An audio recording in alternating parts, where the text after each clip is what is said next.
Good morning students. आज हम लोग परिवेश विज्ञान को पढ़ेंगे। सबसे पहले हम लोग यह जानें कि परिवेश विज्ञान है क्या। तो परिवेश का अर्थ होता है हमारे आसपास के वातावरण के बारे में जानकारी प्राप्त करना, परिवेश विज्ञान कहलाता है। हमारे परिवेश में कुछ वस्तुएं निर्जीव हैं और कुछ वस्तुएं क्या हैं, सजीव हैं। यानी दोनों प्रकार की वस्तुएं परिवेश में पाए जाते हैं।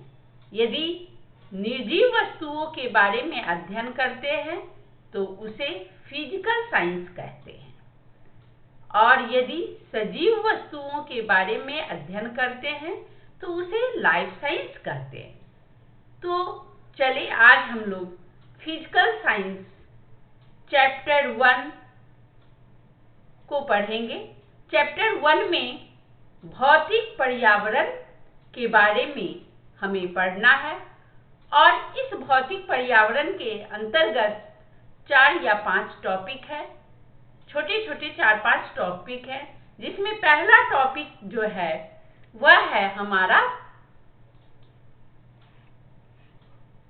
हमारा क्या, ताप यानी हीट। आप लोग सभी बच्चे के पास अभी बुक अवेलेबल नहीं है, इसीलिए मैं बुक का कुछ पेज स्क्रीन पर दिखला रही हूं, और इसे आप लोग देखें और समझने की कोशिश करें। तो सबसे पहले हम लोग जानें कि ताप को हम लोग ऊष्मा भी कहते हैं और इसे इंग्लिश में हीट कहते हैं। पहले जानें कि ताप होता क्या है। तो ताप एक प्रकार की ऊर्जा है। ताप क्या है? एक प्रकार की ऊर्जा है जिसे ग्रहण करने पर वस्तु गर्म होती है, और यदि त्याग कर देती है तो वस्तु क्या हो जाती है, ठंडी हो जाती है। जैसे यदि हम पानी को गर्म करते हैं तो वह गर्म वस्तु कहलाएगा, और यदि पानी जो है ऊष्मा का त्याग यानी ताप का त्याग करती है तो वस्तु ठंडी होती है, और ठंडा होके वह क्या होता है, फिर बर्फ में बदल जाता है। तो हम लोग क्या जाने कि ताप क्या है, एक प्रकार की ऊर्जा है जिसे ग्रहण कर वस्तु गर्म होती है, और जब त्याग करती है तो वस्तु क्या हो जाती है, ठंडी हो जाती है। जैसे कि हम लोग खासकर ऋतु में विभिन्न प्रकार के भारतवर्ष में ऋतु होते हैं, उसमें जैसे ग्रीष्म ऋतु में हम लोग गर्मी का अनुभव करते हैं, और शीत ऋतु में हम लोग क्या करते हैं, ठंडक का अनुभव करते हैं। अब सवाल उठता है कि कौन वस्तु कितनी गर्म है और कितनी ठंडी है। तो कौन वस्तु कितनी गर्म है और कितनी ठंडी है, इसे मापने के लिए एक यंत्र होता है जिसका नाम क्या है, कैलोरीमीटर। ये आप लोग स्क्रीन पर देख रही हैं। इस पूरे उपकरण को हम लोग क्या बोलते हैं, कैलोरीमीटर कहते हैं। और इस यंत्र के द्वारा हम लोग कौन सी वस्तु कितनी गर्म है, यानी किस वस्तु का टेम्परेचर कितना है, इसे हम मापते हैं। इसके बाद हम लोग जानें कि ताप की इकाई क्या है। बिना इकाई के कोई भी वस्तु का महत्व नहीं होता है। तो हम लोग जानें सबसे पहले ताप की सीजीएस पद्धति में इकाई क्या होती है। तो सीजीएस पद्धति में ताप की इकाई कैलोरी, और एसआई पद्धति में ताप की इकाई जूल होती है। अब हम लोग तो बोल दिए कि ताप एक प्रकार की ऊर्जा है, तो हमारे बोलने से तो होगा नहीं कि ताप एक प्रकार की ऊर्जा है, हम बोल दिए और सभी लोग मान लेंगे। अब इसे हमें प्रमाणित करना होगा कि ताप एक प्रकार की ऊर्जा है। तो कैसे, हमें सिद्ध करना होगा। तो हम कह सकते हैं कि ताप में क्या होता है, भार नहीं होता है। ताप में कार्य करने की क्षमता है और ताप को विभिन्न ऊर्जाओं में हम लोग रूपांतरित करते हैं। इस प्रकार हम प्रमाणित कर सकते हैं, अलग अलग प्रयोगों के द्वारा हम बतला सकते हैं कि ताप क्या है, एक प्रकार की ऊर्जा है। तो अब हम लोग जाने कि ताप के कितने प्रकार हैं, कितने प्रकार का ताप होता है। तो साधारणतः ताप 3 प्रकार का होता है। प्रदर्शित ताप, इसे हम बोधगम्य ताप भी कहते हैं और इंग्लिश में सेंसेबल हीट कहा जाता है। दूसरा जो है लुप्त ताप, और इसे गुप्त ताप के नाम से भी जानते हैं और इसे इंग्लिश में लैटेंट हीट कहते हैं। और तीसरा जो है वह है विकिरण ताप, जिसे हम लोग रेडिएंट हीट के नाम से जानते हैं। तो अब हम थोड़ा इसके बारे में विस्तृत रूप से जानें। सबसे पहला ताप जो है प्रदर्शित ताप, किसे कहेंगे? तो ताप की वह मात्रा जो किसी पदार्थ के तापक्रम को क्या कर दे, बढ़ा दे या घटा दे, उसे हम प्रदर्शित ताप के नाम से जानते हैं। दूसरा जो ताप है वह है लुप्त ताप, यानी स्थिर तापक्रम पर हमारा टेम्परेचर बदलना नहीं चाहिए। स्थिर तापक्रम पर यदि किसी पदार्थ के इकाई मात्रा द्वारा अवस्था परिवर्तन में जितनी ऊष्मा शोषित या त्यागी जाती है, उस ताप के परिमाण को उस पदार्थ का लुप्त ऊष्मा कहते हैं। और हमारा तीसरा जो है विकिरण ताप, वह ताप जो किसी पदार्थीय माध्यम को बिना गर्म किए एक स्थान से दूसरे स्थान तक संचालित होती है, उसे विकिरण ताप कहा जाता है। जैसे इसका एक एग्जाम्पल है और वह बहुत ही मुख्य एग्जाम्पल है। वह एग्जाम्पल है सूर्य से जो ताप पृथ्वी पर पहुंचती है, वह किस ताप के कारण? तो वह विकिरण ताप के कारण ही सूर्य का ताप पृथ्वी पर पहुंचता है और हम लोग गर्म का अनुभव करते हैं, यानी सूर्य की गर्मी का अनुभव हम लोग करते हैं। अब है कि ताप के प्रभाव से वस्तुओं में क्या परिवर्तन होता है। तो सबसे पहले हम लोग जाने कि ताप के प्रभाव से वस्तुओं के अवस्था में परिवर्तन होता है। जैसे यदि बर्फ हमारा क्या है, ठोस अवस्था में है। बर्फ को यदि हम 0 डिग्री टेम्परेचर पर गर्म करते हैं तो बर्फ क्या में बदल जाएगा, जल में बदल जाएगा।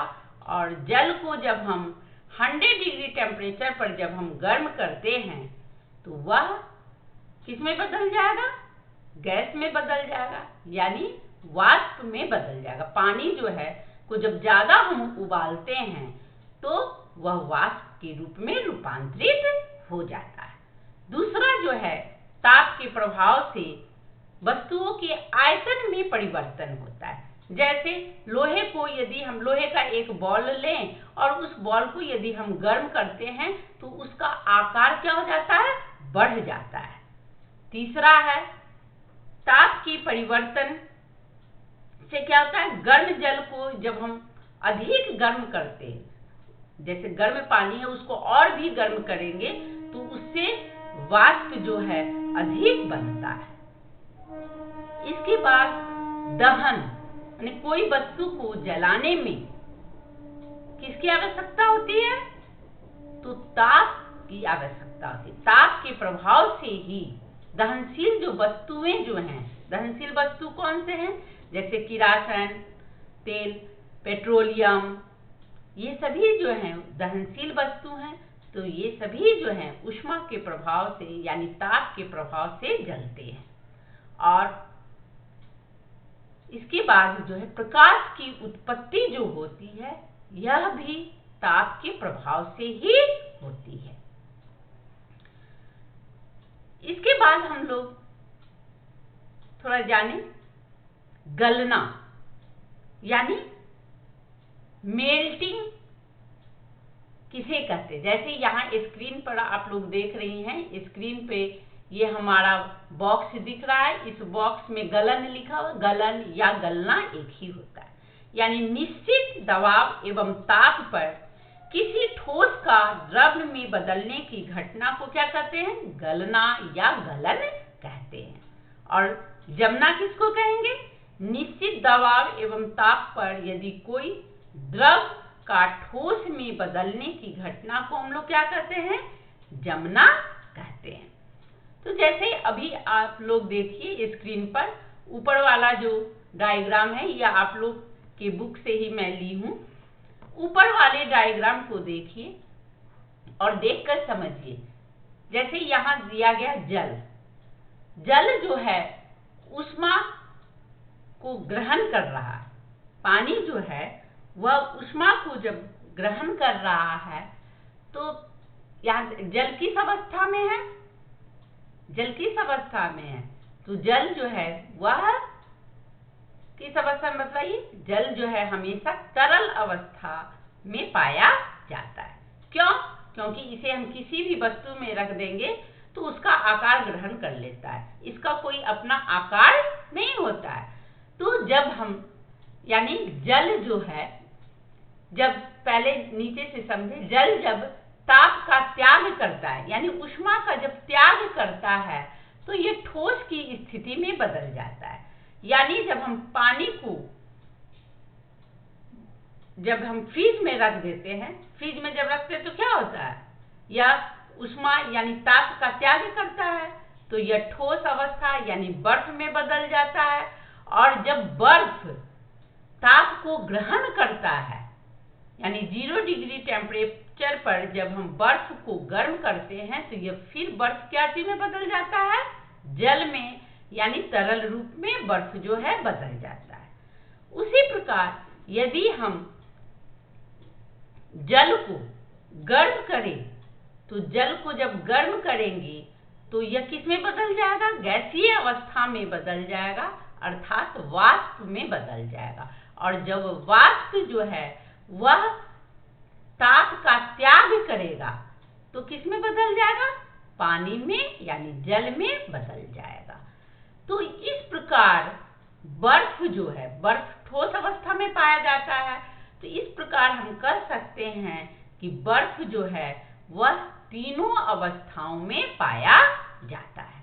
कैसे, तो जब हम बर्फ जो है, बर्फ जब ताप को ग्रहण करेगा तो तरल अवस्था यानी जल में परिवर्तित हो जाएगा और जल जो है वह जब ताप को ग्रहण करेगा तो वाष्प में परिवर्तित हो जाता है। तो इस प्रकार हम कह सकते हैं कि बर्फ जो है तीनों अवस्थाओं में पाया जाता है।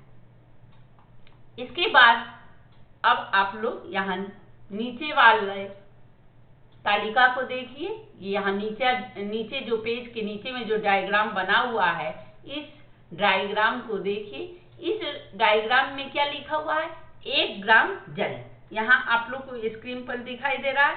यहाँ जो है 1 ग्राम जल का मतलब क्या हुआ, यहाँ देखिए 1 ग्राम जल है, यहाँ 1 ग्राम बर्फ है। यहाँ टेम्परेचर क्या है, 0 डिग्री टेम्परेचर, और यहाँ भी टेम्परेचर क्या है, 0 डिग्री टेम्परेचर।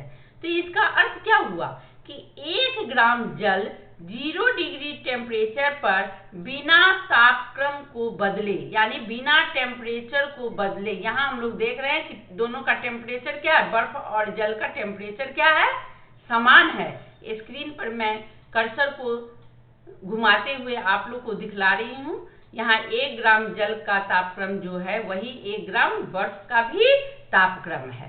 तो 1 ग्राम जल 0 डिग्री टेम्परेचर पर बिना तापक्रम बदले 80 कैलोरी ताप को क्या कर रहा है, 80 कैलोरी ताप त्याग कर क्या चीज में बदल जा रहा है, तो बर्फ में बदल रहा है। यहाँ हम लोग देख रहे हैं 80 कैलोरी ताप, माइनस का मतलब त्यागना और प्लस का मतलब ग्रहण करना। यदि कहीं भी प्लस और माइनस चिन्ह के द्वारा यदि दिखाया जाता है तो हम लोग समझेंगे कि माइनस मतलब ताप को त्याग रहा है और प्लस का मतलब ताप को ग्रहण कर रहा है। इसी प्रकार हम अब दूसरे चार्ट में देखें। यहाँ दूसरे पेज के दूसरे चार्ट में देखिए, यहाँ आप लोग को स्क्रीन पे दिखाई दे रहा है दूसरा डायग्राम। ये दूसरा डायग्राम हमारा है। दूसरे डायग्राम में यहाँ क्या बोल रहा है कि यहाँ देखिए 1 ग्राम वाष्प है। यहाँ स्क्रीन पर दिखाई दे रहा है, जहाँ मैं कर्सर को रखी हूँ 1 ग्राम वाष्प है और यहाँ 1 ग्राम जल है। दोनों का टेम्परेचर क्या है 100 डिग्री, यानी दोनों का टेम्परेचर जो है वह बराबर है। तो इस डायग्राम से हमें क्या समझ में आ रहा है कि 1 ग्राम जो है वाष्प 100 डिग्री टेम्परेचर पर बिना तापमान को बदले कितना कैलोरी ताप को त्याग रहा है, तो 537 कैलोरी ताप को त्याग रहा है और ताप को त्याग कर किस में बदल जा रहा है, तो जल में रूपांतरित हो जा रहा है। इस डायग्राम से हम इस चीज को समझें। अब हम लोग जानें कि किसी द्रव्य, यानी सबसे पहले हम लोग जानें लुप्त ऊष्मा के कारण वाष्पीकरण द्वारा हमें ठंडक महसूस करते हैं, यानी ठंडक की उत्पत्ति होती है। किसके कारण, तो लुप्त ऊष्मा के कारण वाष्पीकरण द्वारा हमें ठंडक की अनुभूति होती है। किसी भी द्रव्य के वाष्पीकरण के लिए लुप्त ताप यानी लैटेंट हीट की आवश्यकता पड़ती है, जो द्रव पदार्थ स्वयं द्रव्य से या आसपास की चीजों से लेता है, जिससे द्रव्य या आसपास की चीजें ठंडी हो जाती है। कुछ उदाहरण देकर मैं इसे आप लोग को समझाती हूँ। जैसे हम लोग अपने हाथ पर स्प्रिट या ईथर को डालते हैं तो हमें ठंडक महसूस होती है। आप लोग सभी लड़कियां नेल पॉलिश लगाती हैं और नेल पॉलिश को हटाने के लिए हम लोग नेल पॉलिश रिमूवर का उपयोग करते हैं। जब हम उसे लगाते हैं, रिमूवर को जब हम लगाते हैं तो हमें ठंडक महसूस होता है। क्यों? क्योंकि उसमें स्प्रिट की मात्रा होती है। और हमें ठंडक अनुभव क्यों होता है, तो स्प्रिट जो है वह एक वाष्पशील पदार्थ है। जब उसका ढक्कन हम खुला छोड़ देते हैं तो सारा स्प्रिट कुछ समय के बाद उसका तेज गति से वाष्पीकरण होता है और बाद में हम देखते हैं शीशी में कि स्प्रिट की मात्रा बहुत कम हो जाती है। क्यों? क्योंकि स्प्रिट एक वाष्पशील पदार्थ है। दूसरा पॉइंट क्या होगा, स्प्रिट के वाष्पीकरण के लिए आवश्यक लुप्त ताप शरीर के उस भाग से ली जाती है जहां पर हम लोग स्प्रिट को डालते हैं। इसलिए जब हम स्प्रिट का व्यवहार करते हैं तो हमें ठंडक की अनुभूति होती है। उसी तरह जैसे आप लोग गर्मी के दिनों में देखी होंगी कि गर्मी के दिनों में मिट्टी के घड़े में या मिट्टी से बने कोई भी बर्तन में हम जब पानी को रखते हैं तो पानी क्या रहता है, ठंडा रहता है। ऐसा क्यों होता है? मिट्टी के घड़े या मिट्टी का कोई भी बर्तन बना होता है, उसमें अनेक छोटे छोटे सूक्ष्म छिद्र पाए जाते। सूक्ष्म मतलब जो हमें खुले आंखों से दिखाई न दे। तो मिट्टी के घड़े में अनेक छोटे छोटे सूक्ष्म छिद्र पाए जाते हैं, जिनसे होकर जल घड़े के बाहरी सतह पर आ जाता है और वहां उसका वाष्पीकरण होता है। दूसरा पॉइंट क्या होगा, वाष्पीकरण के लिए आवश्यक लुप्त ताप घड़े के जल से ले ली जाती है। फलतः मिट्टी के घड़े का जल ठंडा होता है, लेकिन जो मिश्र धातु के बने बर्तन होते हैं जैसे पीतल, एल्युमिनियम, स्टील, इसमें वाष्पीकरण नहीं हो पाता है क्योंकि इसमें सूक्ष्म छिद्र छिद्र नहीं पाए जाते हैं, जिसके कारण जो मिश्र धातु हैं उससे बने बर्तन में जल हमारा ठंडा नहीं रहता है।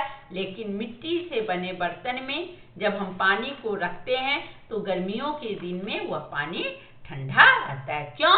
क्योंकि उसमें असंख्य सूक्ष्म छिद्र पाए जाते हैं और उससे वाष्पीकरण होता है, और वाष्पीकरण के लिए जो लुप्त ताप होता है वे घड़े के जल से ले ली जाती है, जिसके कारण मिट्टी के बर्तन में रखा हुआ पानी क्या होता है? ठंडा होता है। और इसी पर आधारित कुछ और घटनाएं हैं, जैसे जब हम लोग गर्मी के दिन में खास करके अनुभव करते हैं कि स्नान करने के बाद हमें ठंडा महसूस होता है। गर्मी में ज्यादा अनुभव करते हैं, ऐसे तो ठंडे में भी महसूस करते हैं। जब हम नहा के निकलते हैं तो हमें ठंडा महसूस होता है। तो यहाँ भी क्या है? वाष्पीकरण की क्रिया होती है। इसके बाद जब हम लोग पानी से घर को पोंछते हैं तो जमीन ठंडा हो जाता है। ठंडे के मौसम में तो हमें इसका अनुभव नहीं होता है, लेकिन गर्मियों के मौसम में जब हम अपने घर में पोछा लगाते हैं तो पोछा लगाने के बाद अक्सर आप लोग देखी होंगी कि हमारा घर का तापक्रम यानी फर्श का टेम्परेचर क्या हो जाता है? डाउन हो जाता है, और डाउन होने से हमें जमीन जो है वह ठंडक महसूस होती है।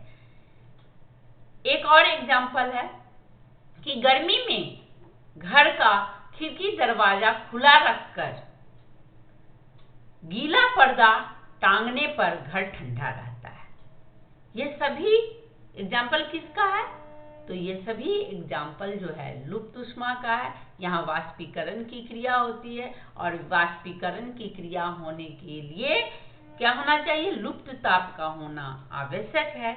और इन्हीं सभी घटना पे ये जो है सारा एग्जाम्पल जो है डिपेंड है। मैं दो एग्जाम्पल को डीपली बतलाई। जैसे हाथ पे स्प्रिट जब गिरता है तो हमें ठंडक का अनुभव होता है, और दूसरा जो है मिट्टी के घड़े में रखा जल या मिट्टी के बर्तन में रखा जल जो है ठंडा रहता है। ये दो एग्जाम्पल मैं डीप करके बतलाई, यानी इसका वर्णन मैं अच्छे तरह से आप लोग को समझाई। बाकी एग्जाम्पल जो बताई उसका भी यही कारण है। मैं उम्मीद करती हूँ कि आप लोग को यह समझ में आया होगा। ये जो नीचे वाला देख रही हैं 3 एग्जाम्पल जो है, इसे भी आप लोग इन दोनों का जो हम कारण बतलाए हैं उसी 2 कारण पर इसका भी आंसर आप लोग लिखने की कोशिश करेंगी। आज मैं क्लास को यहीं खत्म कर रही हूँ। अगले दिन मैं इसी टॉपिक में तापक्रम को पढ़ाऊंगी। तापक्रम को इंग्लिश में हम लोग टेम्परेचर कहते हैं, और अगले दिन मैं तापक्रम को पढ़ाऊंगी। तो आज मैं क्लास को यहीं समाप्त कर रही हूँ। धन्यवाद।